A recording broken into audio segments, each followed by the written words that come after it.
काम करना। आप देख ही रहे हैं कितनी अच्छी कास्ट है हमारी, and it's always a pleasure कि टीम अच्छी हो, कास्ट अच्छी हो। और सुधीर सर के साथ काम करना, आई थिंक जो भी मुंबई में आता है वो एक बार तो सोचता है कि मैं ये एक्टर्स को टिप भी देती हूँ कि एक बार वो सुधीर मिश्रा के साथ काम कर लें तो जैसे राहुल बोलता है उनका ढक्कन खुल जाता है। तो काफ़ी अच्छा रहा मेरे लिए पूरा प्रोसेस, मैंने बहुत सीखा भी, और अभी we are excited to show the film. तो इनकी फिल्म में काफ़ी डेप्थ होता है, डेप्थ के बारे में बताइए कि जो फिल्म होता है उसमें काफ़ी डेप्थ होता है, इस फिल्म में कितना डेप्थ है, क्या करना चाहेंगे? बहुत डीप एंड है इट्स नॉट कोई भी फिल्म इनका बहुत मतलब ये हॉलो नहीं था, बहुत डेप्थ होता है, बहुत मीनिंगफुल होता है, क्योंकि ये खुद हॉलो नहीं है, सिंथेटिक नहीं है, सेल आउट नहीं है, तो फिर फिल्म में डेप्थ होती ही है। जो कि के बारे में एक चीज़ बहुत पहले जब सुधीर शुरू में जब फिल्म बना रहे थे तो बहुत लोगों को बड़ी शिकायत होती थी इनसे, और ये शिकायत बड़ी लंबी चली है इनके साथ कि आपकी फिल्म में जो भी कैरेक्टर आता है आप उसे ज़िंदगी में घुस जाते हैं। और ये बड़े बड़े समय तक हिंदी फिल्मों में ये रहा है कि भाई साहब एक ही कैरेक्टर की ज़िंदगी में घुसिए और बाकी कैरेक्टर्स जो हैं वो खाली पोस्टर की तरह दिखाई पड़ते रहे और उनकी ज़िंदगी में मत जाइए। Sudhir is one of the rare and first film makers who got into each character. जैसे कि इनकी एक फिल्म है कैलकाटा मेल, वो कैलकाटा मेल में एक शूट आउट सीन है, वो शूट आउट सीन में एक एक्टर खाली शूट आउट के लिए आता है, लेकिन सुधीर शॉट इट इन सच अ वे कि उसमें उसकी कहानी पता लगती है कि जो शूट आउट करने आया था he was actually getting married और अपनी शादी से वोट के आया है। तो इस तरह की चीज़ें सुधीर बहुत करते थे। शुरू में इनको बड़ी उसके लिए उलाने दिए जाते थे और कहा जाता था कि आप भीड़ इकट्ठी कर देते हैं, लेकिन now when you see Sudhir's films and now it is accepted that he works in layers of each character, of each aspect of the film, and that is why his films are deeper, as you are saying, that they are very deep and they are so उसका एक एहसास होता है, पूरेपन का, एक पूरी दुनिया का एहसास होता है। सुनील सर, आपसे जानना चाहूँगा कि are there sets of viewers जो कि मतलब अंडरस्टैंड करना चाहते हैं, फिल्म को समझना चाहते हैं, या सिर्फ उनका मकसद थिएटर में जाके एंजॉय करना होता है, क्या करना चाहेंगे सर? दो है, रस होते हैं अलग अलग किस्म के।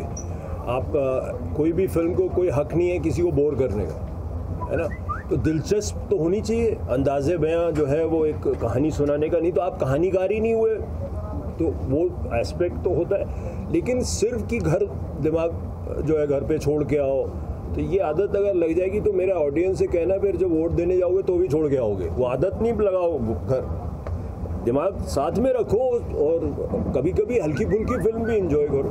चलिए सर, आपसे जानना चाहूँगा कि आपका क्या किरदार और क्या कहना है इस फिल्म को लेके आप? पहले तो मैं ये कहना चाहूँगा कि मैं सुधीर को तकरीबन 35 साल से जानता हूँ फिल्म इंडस्ट्री में। वो जो प्रश्न किया था आपने वो गहराई का, वो है ही राइटर, मतलब शुरुआत सुधीर की हुई थी एज ए राइटर, तो राइटर के होने के नाते ये जो बारीकियाँ हैं, हर कैरेक्टर की बारीकियाँ वो भर के आती हैं और वो इस फिल्म में भी सबको नज़र आएगा। मेरा रोल इसमें है कि एक मतलब पॉलिटिक्स में या किसी के परिवार में या जहाँ भी जाइए, एक हमेशा एक कोई रिश्तेदार या एक आदमी ऐसा होता है जो सीन्स के पीछे, जो ग्रीन रूम में बैठ के जो स्टेज पे उनकी डोर उनके हाथ में होती है, जो लोगों को अगर कोई चुन्नी लाल के आसपास है तो ये है, अगर कोई है जो बस चुन्नी लाल जैसा किरदार है नहीं देव की ज़िंदगी में, लेकिन अगर कहीं चुन्नी लाल है इस फिल्म में तो दिलीप तायल। सर आपसे सिर्फ पूछना, जो भी फिल्मों में आपने काम किया है, जो भी किरदार होता है बहुत रिमेम्बर्ड हो जाता है, दर्शक के लिए बहुत यादगार हो जाता है, क्या कहना चाहेंगे, कैसे उस रियलिटी को करते हैं उस किरदार? उसमें मेरे ख्याल से अगर किसी चीज़ का श्रेय मुझे जाता है, अगर वो फिल्म मैंने चूज़ की, अगर फिल्म ने मुझे चूज़ किया तो बात अलग है, लेकिन अगर फिल्म को मैंने चूज़ किया तो मेरा श्रेय इसी बात का है कि मैं उस कहानी को जो है पहचान लेता हूँ कि जो एक्चुअली मेमोरेबल मैं नहीं होता हूँ, मेमोरेबल वो लिखा हुआ वो किरदार होता है जो कि पहले से एग्जिस्ट करता है, फिर उसको एक जर्नी तक ले जाना, उसको अलाइव करना, वो मेरा काम होता है। तो बहुत सिंपल सी बात है कि जब लोग एक्टर्स को कहते हैं कि आप बहुत कमाल के एक्टर हैं, तो एक्चुअली लोग बिना जाने उस राइटर की भी तारीफ कर रहे होते हैं जिसने उस किरदार को लिखा होता है, उस कहानी को लिखा होता है, उस डायरेक्टर की भी तारीफ कर रहे होते हैं और उसके साथ के उन सारे को एक्टर्स की तारीफ कर रहे होते हैं जिनकी वजह से वो पर्टिकुलर एक्टर जो है उस वक्त उठ के सामने आता है। Rahul, for you I mean we have seen a different shade, you know, पिछले कुछ सालों में ऐसी कुछ फिल्में आपने की है that it was completely out of the way. How was the entire experience working with this film?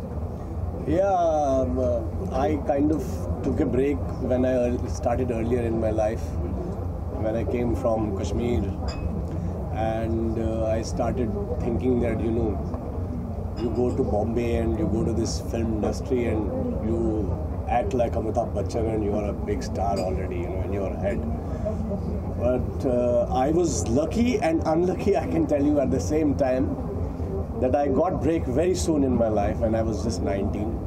And after and I did a show called Hina, which was like it broke all the records that time. And I suddenly thought that, oh, I have arrived. And then I did one film with a mainstream filmmaker those days, and his name was Umesh Mehra. He launched me, and I thought, this is it. But then I realized later, as I interacted with other interesting minds of industry, I realized that it's not that easy.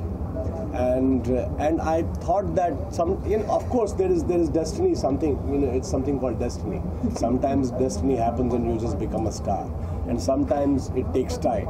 So I realized that, okay, let me take time and take a back seat and understand filmmaking as a whole, and work on myself as an actor.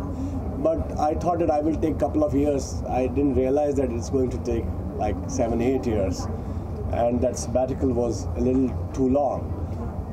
But I was lucky enough to again being considered by a great director like Anurag Kashyap, and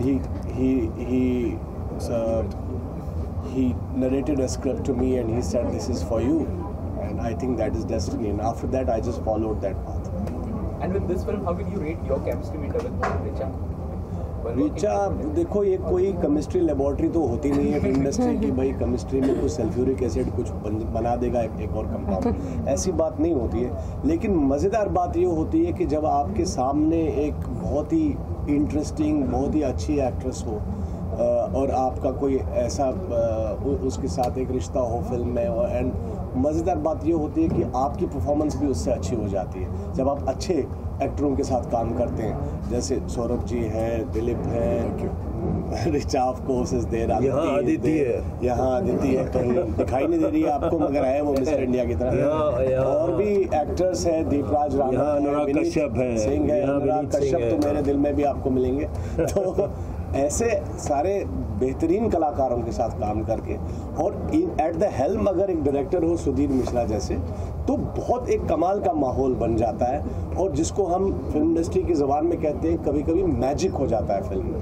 तो मुझे लगता है कि इस film के साथ एक magic हो चुका है, और 27 अप्रैल को जब आप देखेंगे तो आप ज़रूर मुझसे पूछिएगा, कहिएगा कि हुआ है कि नहीं.